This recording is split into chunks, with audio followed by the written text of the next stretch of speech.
The scent of damp earth mingled with the sweet aroma of wild blossoms as dawn broke over the village of Oakhaven. It was the first dawn harvest celebration of the month, and the air hummed with anticipation. Gentry from the grand estates arrived in polished carriages, their silken gowns and tailored suits exuding an aura of privilege. Yet, one figure arrived differently, Grandma Ilara. She was new to the village, a weary old soul with a face etched by time, but eyes that shimmered with an unwavering belief. Her husband had passed just a moon ago, and after years of tirelessly caring for him with all her might, she resolved to offer thanks for the strength that carried her through the storm. She wore her only simple cloak, neatly fastened over her thin frame. Her tunic, though patched, was carefully mended. In her frail hands, she clutched two small, dried gourds, her humble harvest offering. She reached the temple well before the morning choristers. As she attempted to sit in the foremost pew, a temple guardian blocked her path. "Elder, you cannot sit here." "Oh, but I arrived early," she murmured softly. The high priest had given strict instructions. "Please, move to the rear." With a quiet sigh, she turned and slowly made her way to the back. She didn't protest. She simply offered a gentle smile, humming a sacred melody under her breath. A seed of ambition. The air was still that early morning, with golden sunlight filtering through the worn thatch roofs of the small village homes. In one of the oldest huts, a young boy named Barnaby sat barefoot on the packed earth floor, watching his father meticulously brush his worn leather boots. The aroma of dust and ancient oil filled the air as his father prepared for their local temple, one of the few places in Oakhaven where people still donned their best, even in poverty. Young Barnaby, his eyes wide with curiosity, asked, "Why do people bring food and coin to the temple?" His father looked up, a faint smile touching his lips, as he tightened his frayed belt. "It's the harvest celebration, my son. We bring gifts to thank the spirits for what they've granted us." "But how do the gourds and grains and livestock reach the spirits? They live beyond the sky, don't they?" The old man chuckled, stroking his beard. "Well, they don't ascend. The high priest decides what becomes of them. It all belongs to him." A flicker of understanding, a spark of ambition, ignited in young Barnaby's eyes. That quiet moment planted a seed that would one day bloom into something perilous. The rise of a high priest. That day at the temple, Barnaby couldn't tear his gaze away. Sacks of grains, crates of spirits, roasted game, and bundles of precious coins were laid before the altar. The high priest barely spoke of the divine. He was too engrossed in collecting the offerings, a smile that didn't quite reach his eyes plastered on his face. Barnaby watched the entire spectacle as if it were a grand play. The high priest didn't appear hungry. He seemed mighty, revered, affluent. Barnaby clenched his fists at his sides and whispered to himself, "One day, I will become a high priest, and I will never know want again." Years later, the boy became a man. The man became a high priest. High Priest Barnaby was now renowned across the land for his eloquent pronouncements, his flowing, ornate robes, and his mystical connection to prosperity. His followers affectionately called him Venerable Sage in reverence, and no one dared question his authority. His temple was a grand sanctuary, built from the generous offerings of wealthy families, polished stone floors, a gilded pulpit, and imported carved benches. But something was amiss. High Priest Barnaby harbored a distaste for the poor. He loathed the scent of destitution, the sight of mended garments, the voices that trembled when they sought aid. They reminded him too much of his past, of the person he vowed never to be again. In his sanctuary, only the affluent could occupy the front benches. If your attire wasn't opulent or your carriage wasn't gleaming, the guardians would direct you to the back, or worse, outside. During the offering time, he would parade with a shimmering scroll, publicly proclaiming who had given the most. "Lord Alaric offered 10,000 silver pieces today," he would boom. The congregation would roar in admiration. "Venerable Sage is blessed," some would declare. "His prayers bring forth riches," others would whisper. But murmurs also circulated. Murmurs from those who departed the temple wounded, judged, or rejected. They called it the sanctuary of the elite.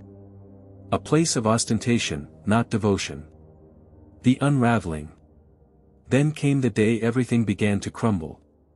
It was the first dawn harvest celebration of the month. The air buzzed with energy. Wealthy families arrived with exotic perfumes, designer suits, and convoys of carriages. But one woman arrived differently, Grandma Alara. She was new to the village, a tired old widow with a wrinkled face but eyes full of faith. She had buried her husband just a moon ago after years of struggling to care for him. With all she had, she decided to thank the spirits for giving her strength to survive the storm. She wore her only simple cloak neatly tied around her thin waist. Her tunic had holes but was carefully mended. In her hands were 2 small dry gourds, her harvest offering. She arrived at the temple early, even before the choristers. But as she tried to sit in the front pew, the guardian stopped her. "Elder, you can't sit here." "Oh, but I arrived early," she said softly.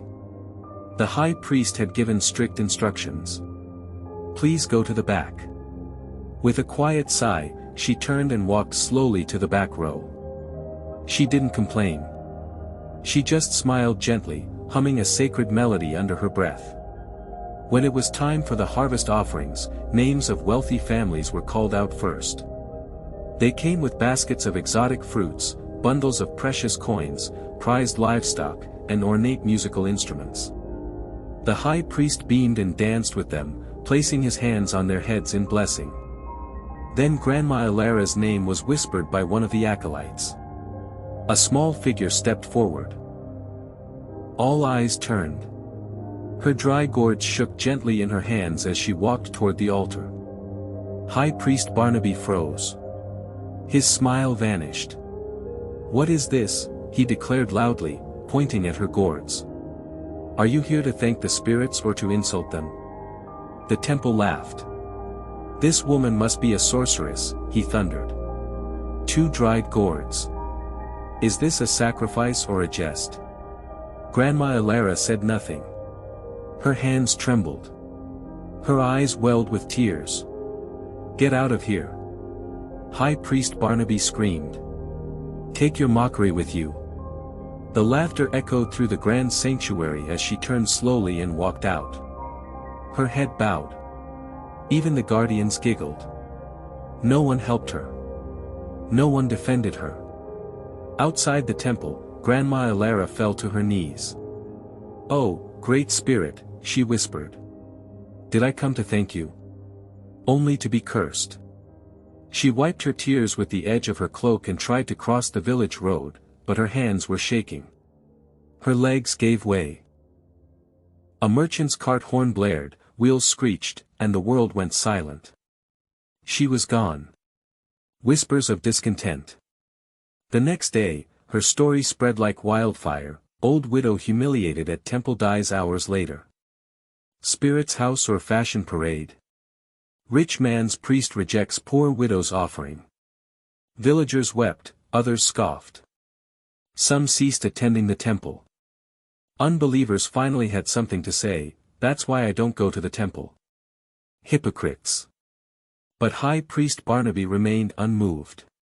The spirits deserve the finest, he declared boldly during his sermon. And poor people do not belong in the front. He didn't know it yet, but his kingdom was crumbling. High Priest Barnaby's disdain for the poor continued unabated.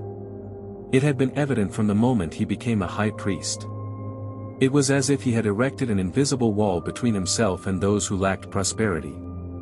His favorite phrase was, "The spirits deserve the finest." What he truly meant was that he deserved the finest. And if you couldn't provide it, then you didn't belong near him. Another dawn harvest celebration, an elderly woman, Elder Maeve, known in the village for her humble spirit and small stalls selling dried fish, brought a bundle of dried fish to the altar during the harvest ceremony. It wasn't much, but it was all she had. When she reached the pulpit, holding her gift carefully, High Priest Barnaby glanced at her from the corner of his eye, his expression twisted with disdain. He halted the service for a moment and called her out. "Elder Maeve," he said with a mocking smile. "Are you here to bring the spirits fish or to feed us?" He gestured to the congregation, who began to laugh. "Did you think this place was a marketplace? Take your dried fish and return to your little corner where it belongs. This is not a place for small gifts." The congregation laughed harder. Elder Maeve stood frozen, her heart heavy with shame. Her hands trembled as she clutched the fish to her chest. But she had no choice but to return to her seat, her face flushed with humiliation. From that moment, she resolved to stop attending the temple altogether, believing she had no place in a sanctuary meant for devotion. The shame from that day lingered with her for weeks. It was time for offerings, and everyone lined up to drop their tributes. In the offering bowl at the altar, a humble laborer named Cale, who toiled as a stone mason, came to the temple with the meager earnings he had accrued that week. He carefully placed a small silver coin into the offering bowl, hoping to give something to the spirits. As he walked up the aisle, the high priest spotted him. "Look at this one," High Priest Barnaby said loudly, causing the entire congregation to turn toward Cale. "A mason who thinks he can offer a single silver coin. Do you think the spirits need this kind of offering? Take your change and leave. If you cannot offer anything more, you're wasting your time here." The congregation snickered, and Cale stood still, mortified. He had worked hard for every coin he earned, but it didn't matter. To High Priest Barnaby, his offering wasn't enough. Cale stood there for a long time, not knowing what to do. His face burned with embarrassment. He wanted to leave, but he stayed out of respect for the spirits. Slowly, he returned to his seat, his eyes lowered, feeling unworthy of being there. It was the young seeker's celebration. A young scholar, Lysander, was invited to the temple by his friend for the first time. He wore a simple but neat tunic and a pair of faded trousers. He had saved for weeks to buy a new pair of sandals, but they weren't flashy or expensive. He sat quietly at the back, hoping to learn about the divine. High Priest Barnaby noticed him immediately. He scowled and walked over to the speaker's stand. "Who let this young man in here looking like a street vagrant?" he said, his voice dripping with contempt. "Is this what you call coming to worship the spirits? Wearing common clothes like you're heading to the market? This is a temple, not a tavern." He then pointed to Lysander, who tried to shrink in his seat. "Please do not sit in front. Go to the back. You're distracting others. Go and change before you come back here to give the spirits their due honor." Lysander sat still, his heart sinking. But he couldn't do anything. He had never been so humiliated in his life. It was time for seed sowing, a regular ritual in the temple. A solitary mother named Seraphina, who had just returned from the healers after a difficult birth, brought her infant son with her to the temple. Seraphina barely had money for food, much less an offering, but she scraped together 2 copper coins, which she gave with a hopeful heart. High Priest Barnaby took the offering and paused. He looked at the 2 copper coins for a long moment, as if weighing them. "Look at this," he muttered loudly enough for the whole congregation to hear. "A woman with a babe comes here to give the spirits 2 copper coins. The spirits didn't ask for your crumbs. I hope you know this isn't what they desire." Seraphina's eyes filled with tears. Her shoulders slumped as she walked back to her seat, utterly broken. Voices of dissent. Several villagers, including temple elders and a few well-meaning members, attempted to approach High Priest Barnaby about his conduct. They witnessed the pain he inflicted but were too fearful to speak out. However, a few brave souls did muster the courage to have a conversation with him. Elder Gareth, a long-serving member of the temple, approached High Priest Barnaby one afternoon after the service. His face was stern but compassionate. "High Priest Barnaby," he began, "I've been a member of this temple for over 30 years, and I've observed you closely. You've done much good for this community, but we've seen how you treat the less fortunate. We've seen how you humiliate them, embarrass them before the congregation. High Priest Barnaby's expression tightened. What are you speaking of, Elder? He said dismissively. I am simply instructing them on how to properly revere the spirits. If they wish to bring something to the altar, they should bring their finest. Your words are causing distress, High Priest, Elder Gareth said softly. We do not cast away the poor. We do not humiliate them. The spirits do not measure us by the size of our offerings or the garments we wear. You are harming the soul of this temple. High Priest Barnaby scoffed. I do what is best for this temple. If you cannot perceive that, then perhaps you should depart. The elder stood in silence for a moment, then walked away, shaking his head. I tried. 2 weeks later, another member, Sister Lyra, a kind woman with a gentle voice, requested to speak with the high priest. She had always respected him but had begun to feel uneasy with the direction things were taking. High Priest Barnaby, she began gently, I have noticed the way you speak to some of our members, especially those who do not possess much. I know your intentions might be honorable, but it is becoming too much. People are abandoning the temple because they feel unloved. High Priest Barnaby turned, his eyes narrowing. What are you attempting to convey, sister? Are you implying that I am in error for desiring the best for the Spirit's house? I am not saying you are wrong, Sister Lyra replied. But we cannot use the Spirit's house to shame people. The poor are just as important to the spirits as the wealthy. They deserve love, not judgment. High Priest Barnaby's face reddened. If you wish to coddle them, then perhaps you should establish your own temple. But this is my domain, and I do what is necessary for it to flourish. Sister Lyra sighed and left, knowing it was futile. She watched as more and more members departed in silence, the temple slowly transforming into a place of competition and avarice. The disguised benefactor. Rain fell gently outside the tinted panes of a black landau, blurring the world into watercolored streaks. Inside, silence reigned.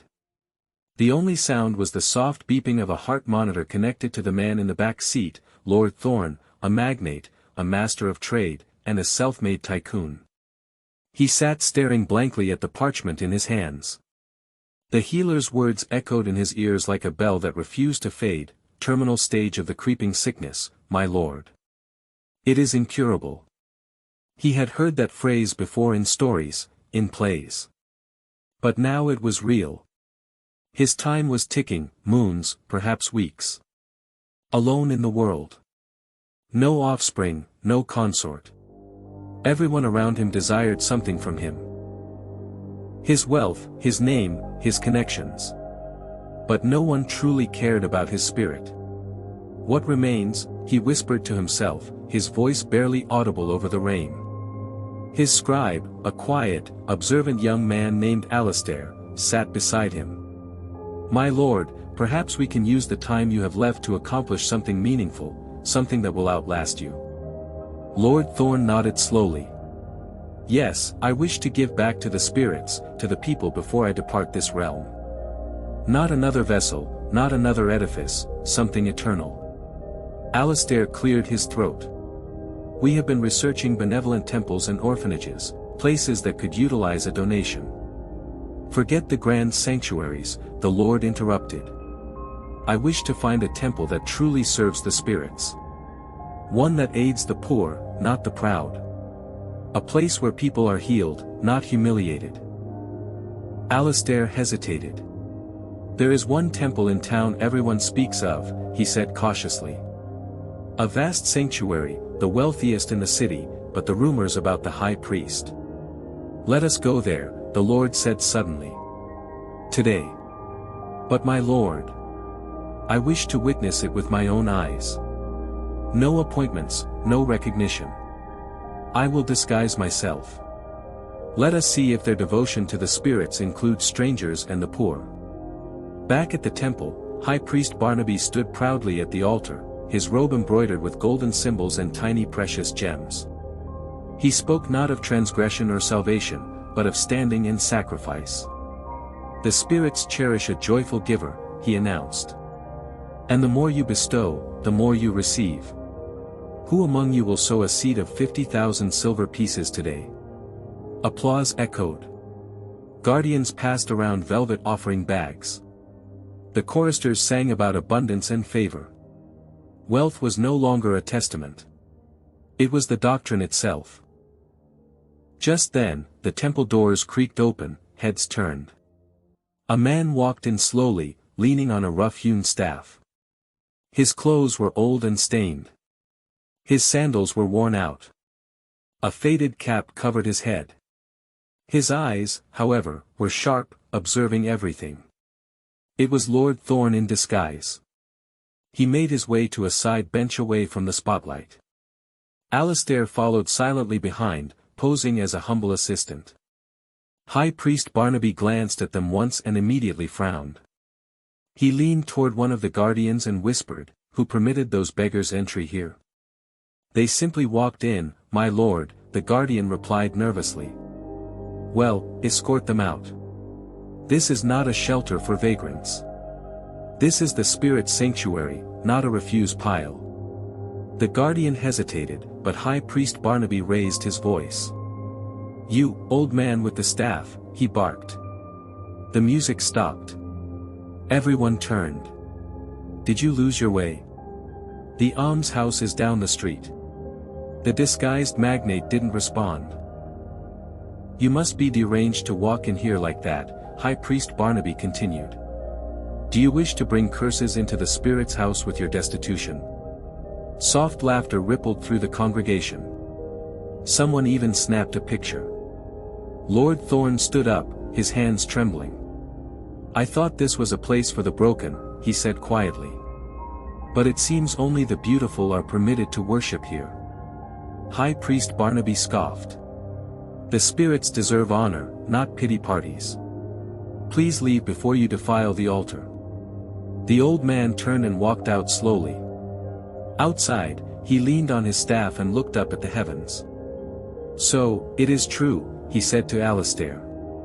"This temple is not about the spirits, it is about gold. The reckoning and redemption." 3 weeks later, news broke across the town crier's scrolls: billionaire Lord Thorn donates entire estate to orphanage after temple rejects him. Reveals he visited sanctuaries in disguise. "The spirits reside among the humble, not the proud," he declared before his passing. The article included illustrations, one of a gleaming orphanage receiving the endowment, and another of the high priest pointing at a disguised thorn in the temple. Temple members were stunned. That was him. Venerable sage chased away a magnate. He could have changed everything here. The high priest panicked. He attempted to twist the story during the Sunday service. "Do not be deceived," he shouted from the pulpit. "The Dark One disguises himself as an angel of light. That man was not sent by the spirits," but the people were no longer applauding. They were quiet, ashamed. A group of elders confronted him after the service. "Enough is enough," one said. "You have turned the spirit's house into a spectacle." Another added, "You humiliated a widow until she perished. You humiliated a dying magnate who came to give. What else have you done behind closed doors?"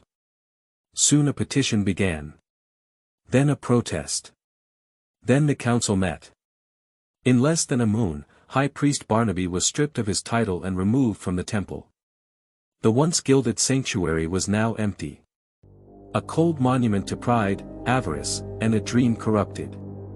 The once vibrant sanctuary that echoed with choruses, clapping, and cheers now stood eerily silent. Dust had begun to gather on the pulpit. The golden offering bowls were untouched. The carriage park, once filled with grand landaus and convoys, sat empty like a ghost town. Even the wind that whistled through the compound seemed to be mourning something long departed. High Priest Barnaby sat in his private residence, a luxurious abode built behind the temple with funds he once claimed were seed offerings. His white robe was crumpled, his once glowing skin pale with worry. He hadn't slept soundly since the news broke. What disturbed him most wasn't the scandal, nor the shame. It was the silence. No one came to see him, not even the rich families he once elevated. The speaking tube stopped ringing. The loyal members who once knelt to greet him now crossed the road when they saw him. He had become a public disgrace. He stared at a painting on his wall, a younger version of himself in priestly robes, smiling brightly on the day of his ordination. The dream was pure back then, or so he thought. He remembered the moment the old high priest laid hands on him and said, "Serve the spirits with a pure heart." He hadn't listened. Meanwhile, in the community, it was a strange Sunday. For the first time in years, the temple was open, but without a high priest. A humble assistant pastor, Brother Finn, had been asked to lead the morning devotion. He wasn't eloquent. He wasn't rich, but his eyes were kind. About 30 people came, mostly those who had abandoned the temple when it became a den of ostentation. Among them were weavers, market vendors, cart drivers, and street sweepers. Some sat quietly in the back rows, afraid. Others hesitated at the door. Brother Finn stood at the altar and cleared his throat. "I know many of you are hurting," he began. "You were shamed. You were overlooked. You were told your garments, your carriage, your offering wasn't good enough for the spirits." He paused, then continued. "But the spirits never asked for gold. They asked for a humble heart, a broken spirit, and a willing soul." One by one, people began to cry. Not loudly, just silent tears of cleansing. The widow's story had shaken them deeply. Her likeness had spread virally. Standing at the altar with her 2 dry gourds, smiling. That smile haunted many. A smile that hid pain. A smile that was mocked, then silenced. A middle-aged woman raised her hand. "I was once told not to sing in the choir because my voice wasn't rich enough," she said, her voice shaking. "I left the temple for years." A man stood up. "I was a cleaner, and one Sunday I came in my work uniform. The high priest told the guardians to move me to the back. That day, I stopped believing in the temple." Story after story followed, people who were bruised, overlooked, and spiritually wounded by the very place meant to be their refuge. But something was shifting. They had returned, not for the man who fell, but for the divine who remained. Late one night, Barnaby walked to the temple alone. His steps were unsure, his heart heavy.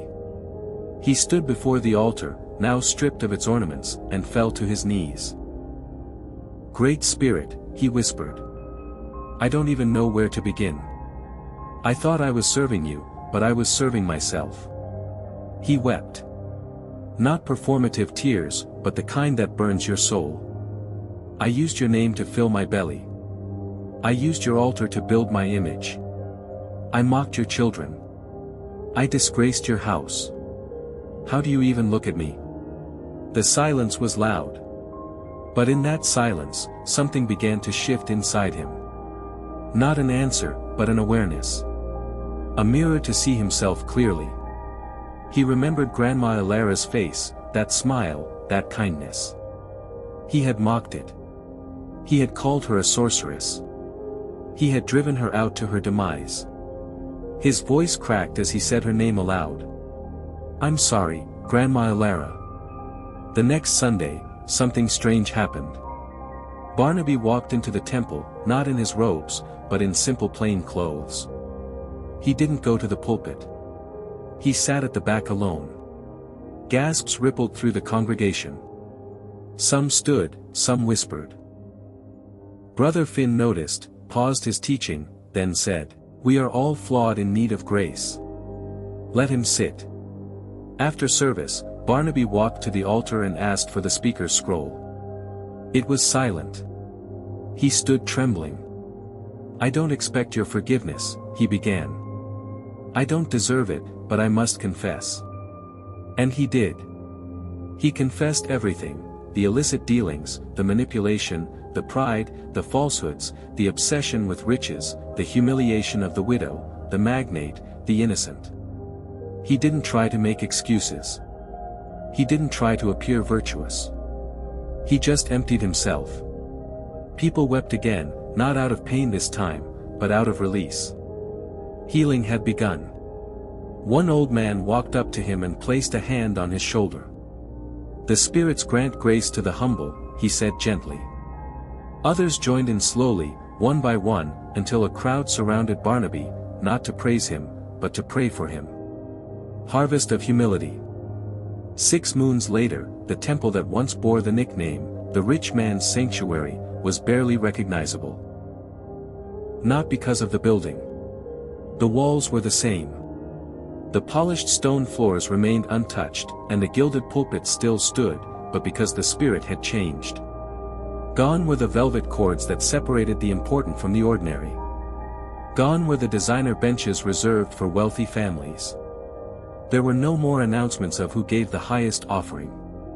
There were no favors, no titles, and no pride parading itself before the sacred symbol. Now guardians smiled at everyone the same. Children from humble homes ran up and down the aisles with laughter. And for the first time in years, strangers didn't feel like outcasts. They felt like family. At the entrance of the temple, where posters once advertised Harvest Gala and Millionaire Seed Night, now stood a large wooden sign beautifully engraved, "The spirits look at the heart, not the garment." Sacred Scrolls 16:7. Inside the temple, a large portrait had been placed near the altar. It showed a smiling old widow holding 2 small gourds. Beneath it were the words, "In memory of Grandma Ilara, the woman who reminded us what true devotion looks like." Barnaby was no longer a high priest, not officially. After his removal, the diocese stripped him of his position, and rightly so. But he didn't leave the village. He chose to stay to serve in silence. He now worked with the temple's cleaning team, tidying the very halls where he once strutted in ornate robes. He washed the privies, swept the compound, and arranged benches every Sunday morning before the new pastor arrived. People were stunned the first few weeks. Some thought he was feigning humility. Others kept their distance. But time revealed what words could not. Barnaby had changed. He no longer demanded to be seen or heard. He no longer flinched at the sight of poverty. In fact, he now spent most of his time helping the poor, visiting ailing members, and using what little savings he had to fund scholarships for children in the community. He would often be seen sitting quietly in the last row, a sacred text on his lap, his head bowed, not in shame, but in reverence. One evening, the temple received a parchment addressed to the redeemed people of Oakhaven. It was from Alastair, the young scribe of Lord Thorne, who had accompanied him that fateful day. It read, "Before Lord Thorne passed, he asked me to write this on his behalf." He forgave the high priest. He understood what pain and ambition can do to the human soul when left unchecked. He chose not to condemn, but to inspire. He asked me to tell the temple, "Be the kind of place that welcomes the stranger, the broken, the poor, and the rich alike, because the spirits see beyond the mask." I came to give, but I found something deeper than charity. I found truth, and that is what we must never lose again. The cycle completes. 1 year later, it was Dawn Harvest celebration again. But this time, no spotlights, no gold-plated benches, just a full temple singing with one voice. From the shoemaker in the back to the merchant queen in the front, everyone brought something.